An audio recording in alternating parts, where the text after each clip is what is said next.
আমাদের আজকের ডেস্টিনেশন শিবখোলা। এখানে আমরা এক রাত স্টে করব শিবখোলা অ্যাডভেঞ্চার ক্যাম্পে। এই জায়গাটা লাস্ট 3 মাস ধরে ট্রেন্ডিংয়ে আছে, তাই ভিড় এড়াতে আমরা উইকডেজেই এসেছি। এখানে আসতে কিন্তু 2 চাকাই ভরসা, কারণ রাস্তার যে উঁচু নিচু ঢাল আর যে শার্প বাঁক, সেখানে যে কোনো সময় যে কোনো দুর্ঘটনা ঘটে যেতে পারে। কিন্তু যেহেতু এটা আমাদের একটা অ্যাডভেঞ্চার ট্রিপ, তাই সাহস করে আমরা 4 হুইলার নিয়েই এসেছি। 2 বার গাড়ি আটকেছে রাস্তায়, আমরা নেমে ঠেলেছি, তাতে আমাদের কোনো অসুবিধা নেই, বরং এটা সত্যি একটা অ্যাডভেঞ্চার ট্রিপ হয়ে উঠেছিল। অ্যাডভেঞ্চার আমাদের রক্তে, তাই আমরা পাহাড় প্রেমী। যাই হোক, সমস্ত বাধা বিপত্তি কাটিয়ে চালকের আসনে যেহেতু আমার ভাই, ফাইনালি কৃষ্ণ সারথীর মতন রথ ভেবে নিজের গাড়িকে আমাদের পৌঁছে দিয়েছে গন্তব্যস্থলে। আসুন দেখা যাক বাকি। আমরা পৌঁছে গেছি আমাদের ডেস্টিনেশনের একদম কাছে। এই সুন্দর জায়গাটি হলো পার্কিং স্পট। এখানে গাড়ি পার্ক করে আমাদের ক্যাম্পের উদ্দেশ্যে আমরা এগিয়ে চলেছি। আই লাভ শিবখোলা, এভাবেই আমাদের স্বাগত জানাচ্ছে এই ট্যুরিস্ট স্পট। মন ভালো করে দেওয়া এক স্বর্গীয় অনুভূতি। সমতলের সমস্ত ওয়ার্কলোড ভুলে আমরা এগোচ্ছি আমাদের কাঙ্ক্ষিত অ্যাডভেঞ্চার ট্রিপের দিকে। এখান থেকে কোনো বাহন ভেতরে যায় না, বিশেষ করে 4 চাকা, কারণ রাস্তা খুবই এবড়ো খেবড়ো এবং সরু। তবে খুবই দক্ষ ড্রাইভার হলে বা লোকাল কোনো ড্রাইভার হলে চেষ্টা করাই যায়। বাকিটা পথ পায়ে হেঁটেই যেতে হবে। মাঝে আমরা নিয়ে নিলাম একটু চা পান বিরতি, তারপর আবার চললাম অদেখাকে দেখার উদ্দেশ্যে। চাতক পাখির মতো আমরা যতই এগোচ্ছি, মন যেন ততই ডানা মেলে উড়ে মিশে যেতে চাইছে ওই নীল আকাশে। ফাইনালি আমরা আমাদের প্রথম ধাপে এসে পৌঁছেছি। এই নদীটা পেরিয়ে তবেই যেতে হবে মেন ক্যাম্পে। কি বন্ধুরা, এটা সত্যি একটা অ্যাডভেঞ্চার ট্রিপ তো? এই জায়গাটা ট্রেন্ডিংয়ে আছে বলে অনেক ভিডিওই দেখতে পাওয়া যাবে সোশ্যাল মিডিয়া জুড়ে, ইনস্টাগ্রাম, ফেসবুক, ইউটিউব, কিন্তু খুব কম মানুষই হয়তো পুরো জার্নিটা তুলে ধরতে পেরেছেন বলে আমার মনে হয়। এখান থেকে নেমে যাওয়ার রাস্তা খুবই সরু আর সাথে ভেজা। সাবধানতা অবলম্বন না করলে যে কোনো সময় পা স্লিপ করে সোজা কৈলাস পৌঁছে যেতে পারেন। আমার ভিডিও করা দেখে আমার সাথে থাকা লোকজন, তারা সবাই আমাকে নিয়ে খুব চিন্তিত, তো তারা বলছে আমাকে আগে দেখে নামাতে। যাই হোক, এখন সবে বর্ষা ঢুকছে, তাই জল একটু কম। বর্ষা পুরোপুরি এলে এই ছোট্ট নদীটা আরও মোহময়ী রূপ ধারণ করে। ভিউটা জাস্ট অসাধারণ, সেটা আপনারা দেখেই বুঝতে পারছেন, কোনো কথা হবে না। যাই হোক, ফাইনালি আমরা এলাম নদীতে, পেরোলাম সাঁকো, বাঁশের সাঁকো। প্রচুর মানুষ এই নীল স্রোতে শীতলতা উপভোগ করছেন এখানে। It will be a memorable adventure trip for me.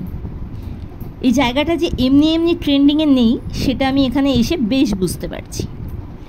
খুব সাবধানে পা না ফেললে এই পাথর যে কোনো সময় পায়ে ঢুকে যেতে পারে, তাই খালি পায়ে এখানে পাথরের ওপর ভরসা করা নৈব চ।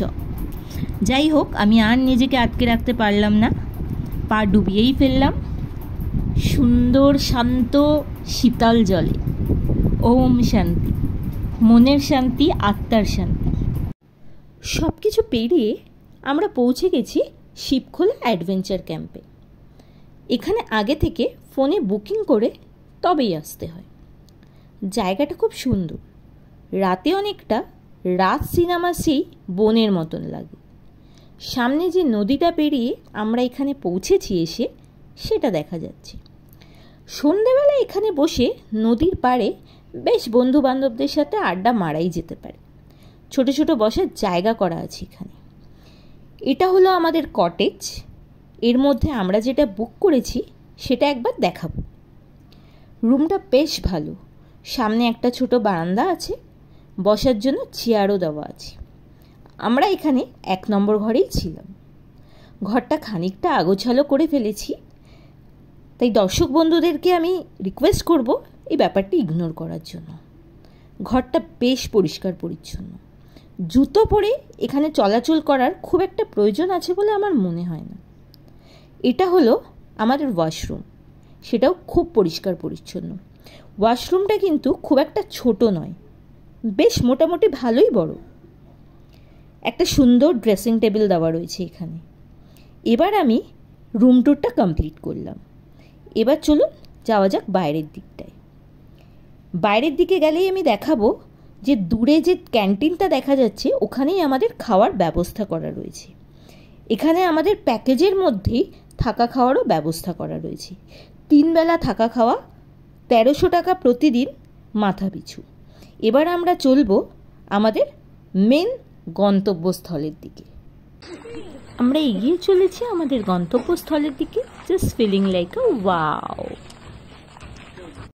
এই সেই জায়গা, যে জায়গাটা ভাইরাল শুধুমাত্র এই জন্য যে এখানে আছে পৃথিবীর সবথেকে চর্চিত আর কাঙ্ক্ষিত ড্রেন, যেখানে সবাই নামতে চায়, নেমে ড্রেনে ফটো তুলতে চায়। তফাৎটা শুধু জলের, আমাদের কলকাতার জল কর্দমাক্ত, আর এই জলে থাকা মাছও দেখতে পাওয়া যায়।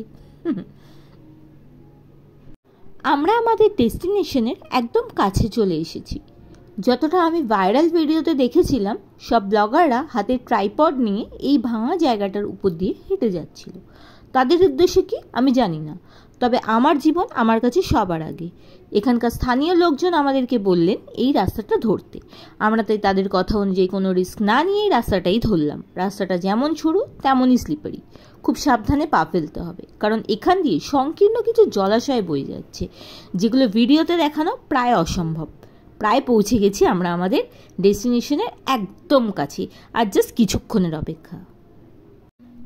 যাওয়ার পথে আমরা দেখতে পেলাম ছোট ছোট কিছু জলধারা, যেগুলো কিন্তু আমাদের গন্তব্যস্থলের দিকে প্রবাহমান। এগুলোকে পেরিয়ে তবেই আমরা পৌঁছব আমাদের গন্তব্যস্থলে। জলের পরিমাণ এখানে কম হলেও জল কিন্তু পুরো কাচের মতো পরিষ্কার। এখানকার জল এত ঠান্ডা যে মন আর প্রাণ এই দুই জায়গাকে জুড়িয়ে দেওয়ার ক্ষমতা রাখে।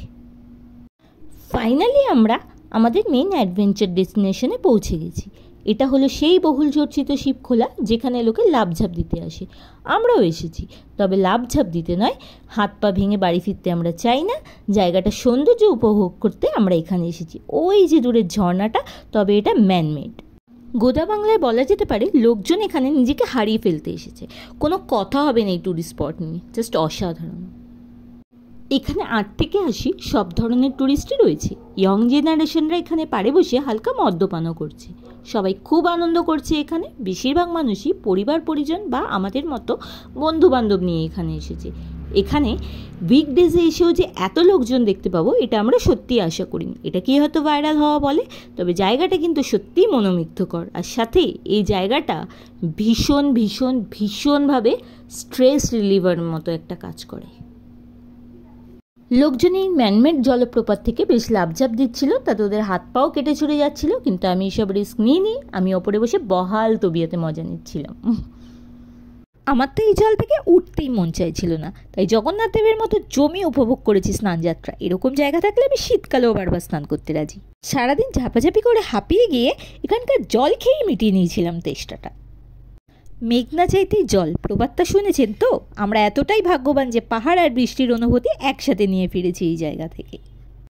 ক্যাম্পে ফিরে আমাদের দুপুরের মেনুতে ছিল সাদা ভাত, ডাল, পটলের তরকারি, 2টো করে ডিমের ঝোল আর স্যালাড, আর রাতে ছিল চিকেন। সন্ধ্যাবেলা ছিল ভেজ পকোড়া আর কফি, আর পরদিন ব্রেকফাস্টে ছিল ম্যাগি অথবা লুচি তরকারি। এটা যে যা নিজের চয়েস অনুযায়ী নিয়ে নিতে পারে। ফেরার পথে আমরা দর্শন করলাম এই শিব ও কালী মন্দির। এই মন্দিরের নাম অনুসারেই এই ট্যুরিস্ট স্পটের নাম রাখা হয়েছে শিবখোলা।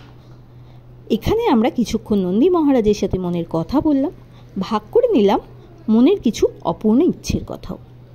মহাদেবের এবং মায়ের দর্শন করে আশীর্বাদ নিয়ে আমরা এবার রওনা দেব বাড়ির উদ্দেশ্যে। প্রার্থনা রইল আমার সকল দর্শক বন্ধুদের জন্যেও। এবার আমাদের ফেরার পালা। আমার বন্ধু বান্ধবীরা আমার দর্শক বন্ধুদের উদ্দেশ্যে হাত তুলেছে। এই ট্রিপটা সারা জীবন মনে থাকবে আমাদের। এটা সত্যি একটা স্মরণীয় দিন হিসেবে মনেই কোঠায় থেকে যাবে। তাহলে আজকের মতো বিদায় বন্ধুরা, খুব তাড়াতাড়ি ফিরবো নতুন একটা ব্লগের সম্পূর্ণ তথ্য নিয়ে। Till then, see you guys.